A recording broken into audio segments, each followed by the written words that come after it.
विद्यार्थी मित्रांनो, आत्ताच आपण जी माहिती पाहत होतो मागच्या व्हिडिओमध्ये, ती माहिती म्हणजेच सम्राट अशोक. आणि या सम्राट अशोकाच्या बद्दलची माहिती पाहत असताना सम्राट अशोकाने विविध शिलालेखाच्या माध्यमातून आपल्या आयुष्यामध्ये घडलेल्या घटना घडामोडीचे अनेक शिलालेख त्यामध्ये अधोरेखित केलेले आहेत. आता सम्राट अशोकाच्या 5व्या शिलालेखामध्ये तत्कालीन स्थितीमध्ये सम्राट अशोकाच्या परिवाराबद्दलची माहिती, त्याचबरोबर अनेक बाबीची माहिती आढळून येते. आता या सम्राट अशोकाच्या अनेक शिलालेखावरून त्याला देवनाप्रिय, प्रियदर्शी अशा उपाधी धारण केलेल्या किंवा पदव्या धारण केलेली माहिती आढळून येते. देवनाप्रियता नावाचा जो उल्लेख मास्की नावाच्या शिलालेखामध्ये सम्राट अशोकाबद्दल आढळून येतो. त्याचबरोबर जुनागड या ठिकाणी जो शिलालेख, रुद्रदामनचा जुनागड शिलालेख, या ठिकाणांमध्ये सुद्धा उल्लेख आढळून येतो. या सम्राट अशोकाला अनेक शिलालेखामध्ये धर्माशोक म्हणून सुद्धा ओळखलं जातं.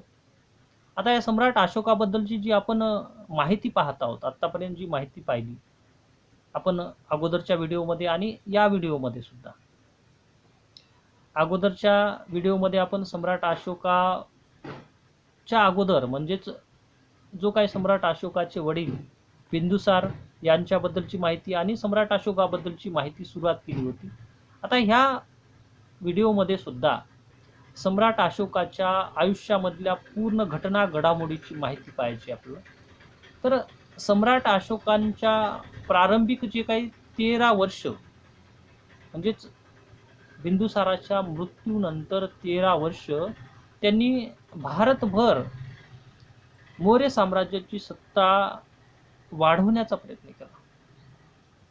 ज्या कालखंडामध्ये सम्राट अशोक 13 वर्षाच्या आयुष्यामध्ये उत्तर भारत, दक्षिण भारत आणि या ठिकाणच्या सर्व भागावर साम्राज्य निर्माण करण्याचं काम केलं. म्हणजेच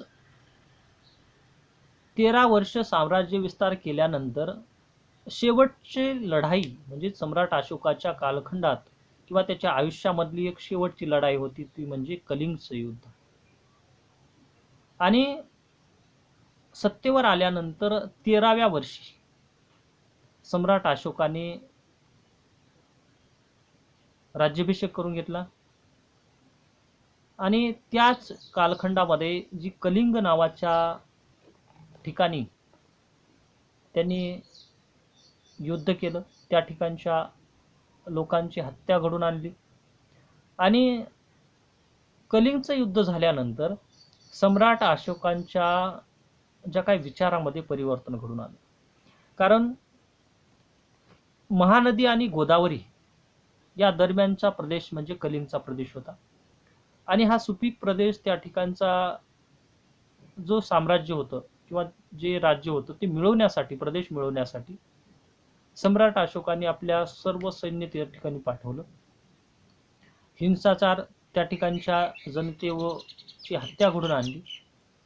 आणि हे केल्यानंतर त्यांनी युद्धभूमीमध्ये जे काही मृत्यू पडलेले सैनिक असतील, त्यांचे नातेवाईक यांचा आक्रोश पाहून त्याच्या मनामध्ये म्हणजे साम्राज्य विस्ताराची जी भावना होती आणि आपण दोषी आहोत अशा प्रकारची पार्श्वभूमी निर्माण झाली. आणि सम्राट अशोकाने कलिंगच्या लढाईनंतर जे साम्राज्य विस्तार करणं, राज्य मिळवणं, आपल्या भावाला मारून, सर्व भावाला मारून मौर्य साम्राज्याची गादी मिळवली. बिंदुसाराच्या मृत्यूनंतर म्हणजेच आपल्या वडिलांच्या नंतर सर्व भावाची सत्ता आपल्या हाती घेतली. त्यानंतर जे 13 वर्षाच्या आयुष्यामध्ये त्यांनी अनेक लढाया केल्या, अनेकांची हत्या घडून आणली, अनेक प्रदेश मिळवला.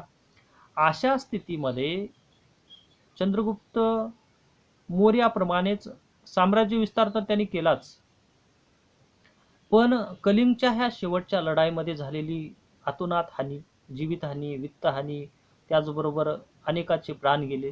अशा परिस्थितीमध्ये त्यांनी जे युद्ध करण्याची प्रवृत्ती ही पूर्णपणे त्यागण्याचा प्रयत्न केला, म्हणजे सोडून देण्याचा प्रयत्न केला.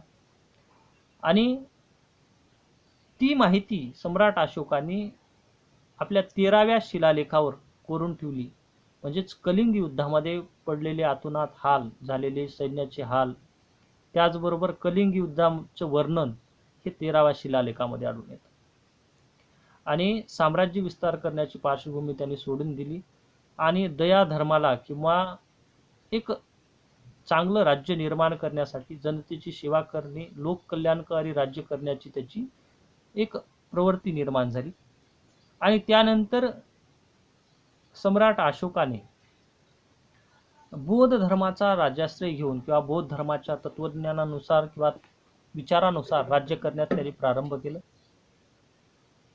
आणि हे कलिंगचं युद्ध सम्राट अशोकाला का करावं लागलं, तर चंद्रगुप्त मौर्याच्या काळामध्ये जे उत्तर भारतात विजयाची पार्श्वभूमी निर्माण झाली होती, म्हणजे चंद्रगुप्त मौर्य विजय मिळवण्यात व्यस्त होते, त्यावेळेस कलिंग नावाचं राज्य जे महानदी व गोदावरीच्या दरम्यानचं राज्य होतं हे स्वतंत्र बनलं होतं. चंद्रगुप्त मौर्यानंतर बिंदुसाराने ते राज्य मिळवण्याचा प्रयत्न केला, पण तो मिळवता आला नाही. शेवटी सम्राट अशोकाने ते राज्य मिळवण्याचा प्रयत्न केला. म्हणजेच कलिंग युद्धानंतर सम्राट अशोकाची जी साम्राज्यवादी नीती होती ती पूर्णपणे नष्ट झाली.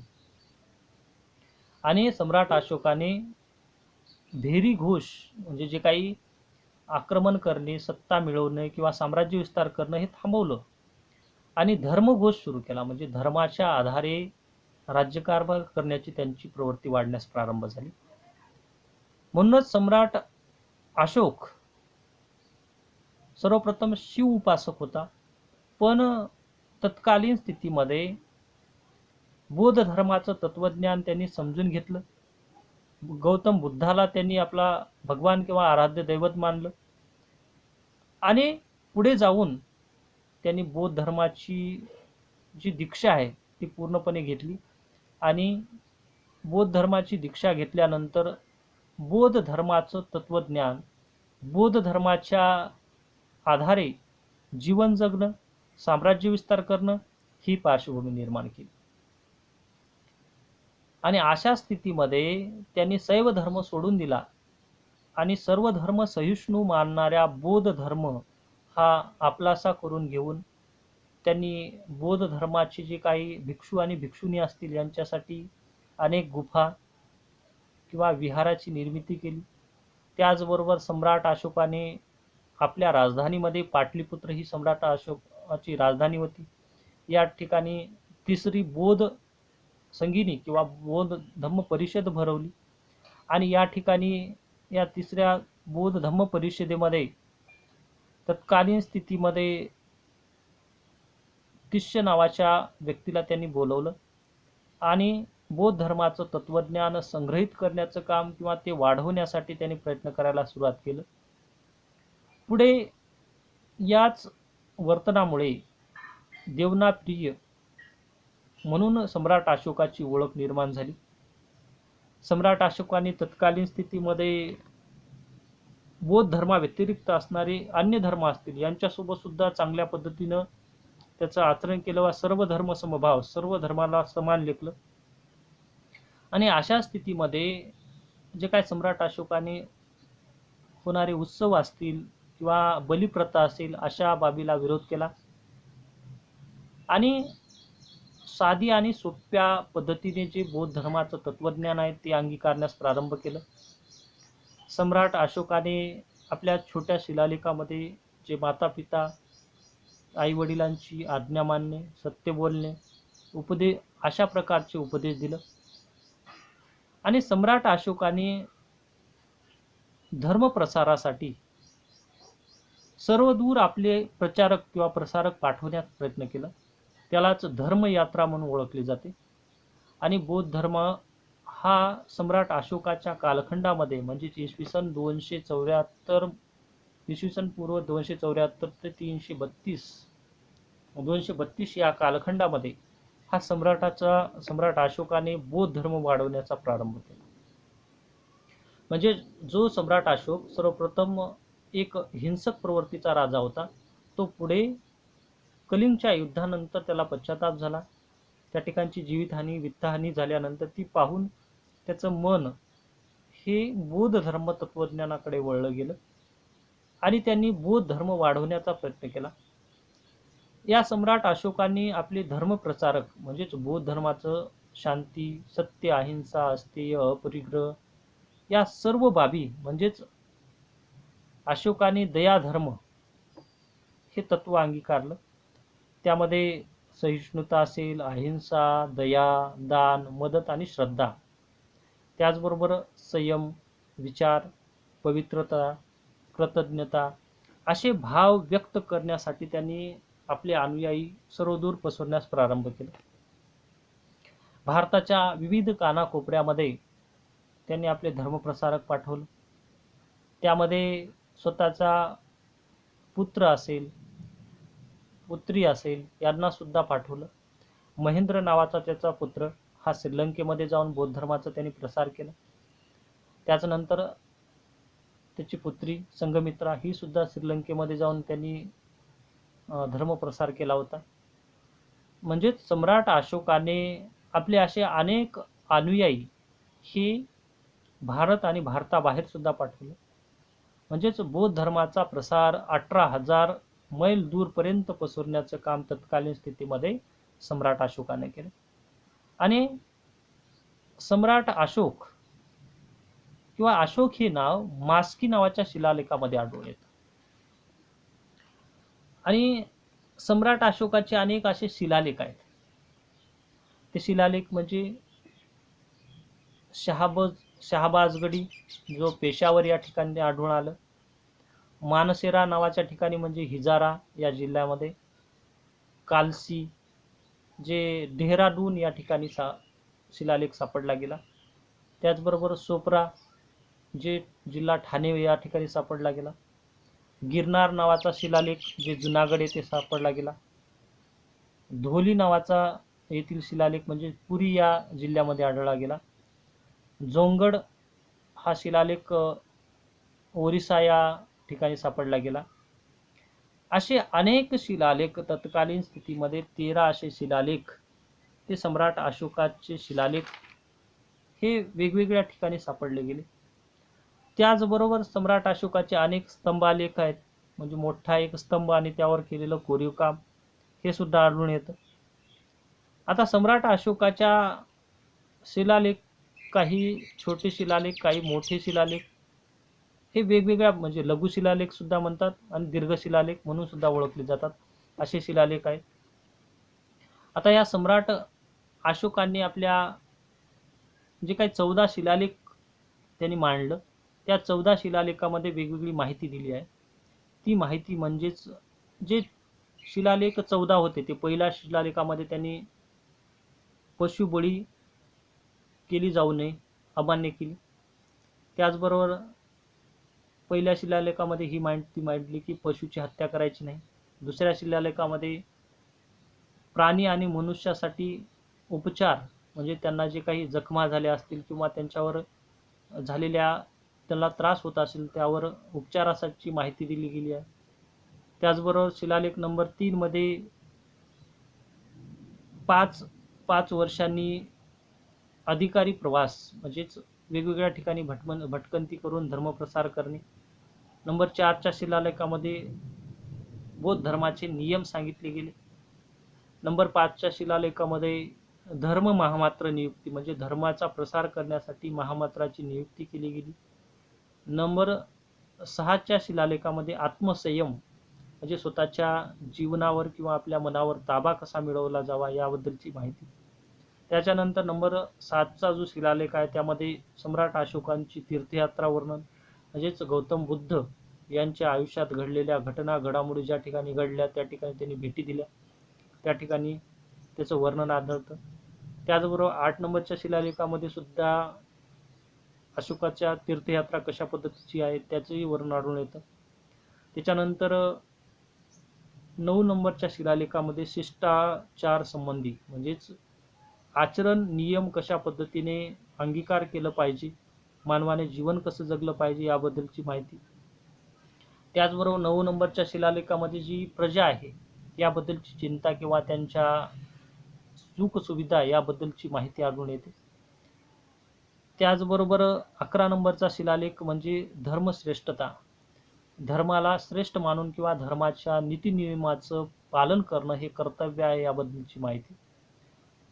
12व्या शिलालेखामध्ये सर्वमत मान्यता, काही गोष्टी सर्व बाबी जे मान्य आहेत त्याच मानण्याचं काम केलं गेलं आहे. आणि 13व्या शिलालेखामध्ये जो महत्त्वपूर्ण शिलालेख म्हणून ओळखला जातो, जो कलिंगचं युद्ध, जे सम्राट अशोकाच्या आयुष्यामध्ये बदल घडून आणणारं युद्ध ठरलं गेलं, म्हणजे कलिंग युद्धाची माहिती ही 13व्या शिलालेखामध्ये आढळून येते. आणि 14व्या शिलालेखामध्ये धार्मिक जीवन जगण्याबाबत, म्हणजे धर्मानुसार जीवन कसं जगलं पाहिजे याबद्दलची माहिती दिली गेली आहे. असे शिलालेख हे सम्राट अशोकाच्या कालखंडामध्ये 14 मोठे शिलालेख आढळले गेले. त्याचबरोबर 2 लघु शिलालेख, 2 कलिंग शिलालेख, 7 स्तंभलेख, 2 स्मारक स्तंभालेख, त्याचबरोबर 2 भाबरू नावाचे शिलालेख, 14 मोठे शिलालेख जे आत्ता आपण पाहिले ते, आणि त्याच्यानंतर 4 लघु स्तंभालेख आणि 3 गुफालेख. अशा पद्धतीचे जवळपास 8 प्रकारचे जे शिलालेख वेगवेगळ्या पद्धतीचे हे सम्राट अशोकाच्या कालखंडात सम्राट अशोकाने निर्मितीस आणलं. आणि या सम्राट अशोकाच्याच शिलालेखाच्या आधारे सम्राट अशोकाची माहिती मिळते. तर सम्राट अशोकाबद्दलची आपण ही आतापर्यंतची जी माहिती पाहिली, ही माहिती म्हणजेच सम्राट अशोक जो मौर्य साम्राज्याचा संस्थापक चंद्रगुप्त मौर्य याचा नातू आणि बिंदुसाराचा पुत्र म्हणून ओळखला जातो. आता या सम्राट अशोकाच्या जो काही घटना घडामोडीची माहिती पाहिली, यानंतर आपल्या प्रकरणामधला शेवटचा पॉईंट म्हणजेच मौर्य साम्राज्याच्या ऱ्हासाची कारणे. आता चंद्रगुप्त मौर्य यांनी जो इसवी सन पूर्व 322 मध्ये मौर्य घराण्याचा सत्ता निर्माण केली, इसवी सन पूर्व 322 ते 298 पर्यंत त्यांनी राज्य केलं. त्यानंतर त्याचा पुत्र म्हणजेच बिंदुसार हा 298 ते 273 पर्यंत त्यांनी राज्य केलं. आणि त्यानंतरचा जो शासक आला तो म्हणजे सम्राट अशोक, इसवी सन 273-74 ते 232 पर्यंत त्यांनी राज्य केलं. आणि या कालखंडामध्ये तत्कालीन स्थितीमध्ये त्यांनी चंद्रगुप्त मौर्याप्रमाणे साम्राज्य विस्तार केला, वाढवला, बौद्ध धर्माचं तत्व अंगीकार केलं, त्यानुसार राज्यकारभार करण्यास त्यांनी प्रारंभ केला. अशा स्थितीमध्ये जे चंद्रगुप्त मौर्य यांनी निर्माण केलेलं मौर्य साम्राज्य हे वाढलं गेलं, त्याची प्रगती झाली. आणि चंद्रगुप्त मौर्याच्या नंतर सम्राट अशोकाच्या मृत्यूनंतर सम्राट अशोकाच्या नंतर त्याचा एक पुत्र तो म्हणजेच कुणाल हा शासक बनला. आणि तो शासक म्हणजेच कुणाल हा सम्राट अशोकाचा पुत्र. दिव्यादान नावाच्या एका ग्रंथामध्ये त्याला धर्मविवर्धन नावाचं नाव दिलं गेलं. पण रजत रंगिनी या ग्रंथामध्ये मगधमध्ये कुणाल नावाचा शासक होता आणि त्यांनी राज्यकारभार करण्याचा सुरुवात केली होती. सम्राट अशोकाच्या नंतर जे उत्तराधिकारी होते त्यामध्ये कुणाल होतं, संप्रती होता, दशरथ होता, शालिशुक होता आणि बृहदत्त नावाचे शासक होऊन गेले. आणि सम्राट अशोकानंतर शेवटचा जो शासक होता मौर्य घराण्याचा तो होता बृहदत्त. हा मौर्य राजवंशाचा शेवटचा शासक म्हणून ओळखला जातो.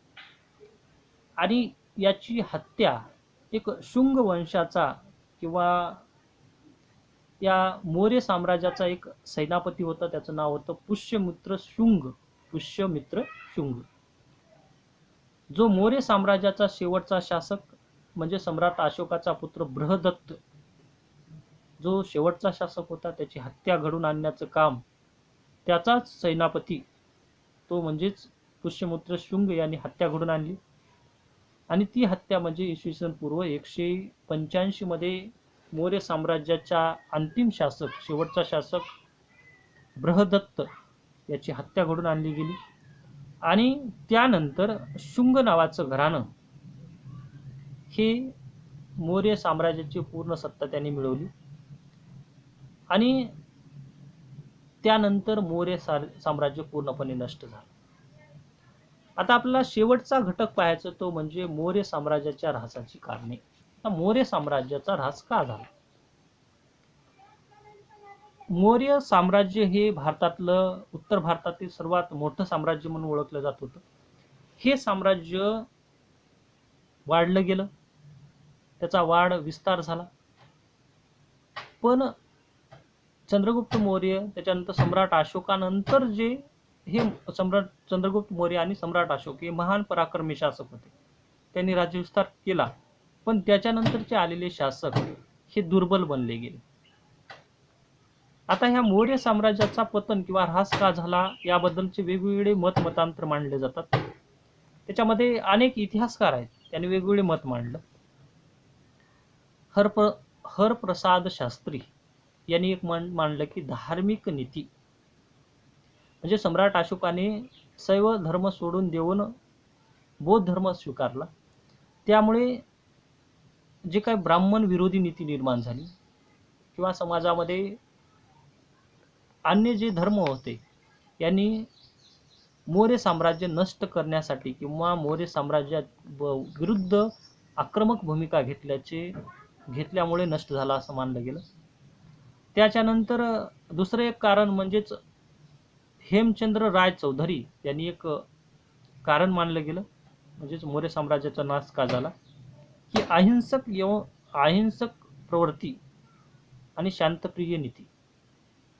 बौद्ध धर्मामध्ये अहिंसा म्हणजे दुसऱ्याची हत्या करायची नाही आणि शांतप्रियने वागलं पाहिजे, राज्य केलं पाहिजे, ही नीती सम्राट अशोकाने अंगीकारली. पण याचा परिणाम म्हणजे शेजारील राष्ट्र किंवा शेजारील जे काही शासक होते किंवा अंतर्गत बंडाळे निर्माण झाल्या, विद्रोह निर्माणची परिस्थिती झाली आणि त्यामुळे शेवटी मौर्य साम्राज्य नष्ट झालं असं मानलं गेलं.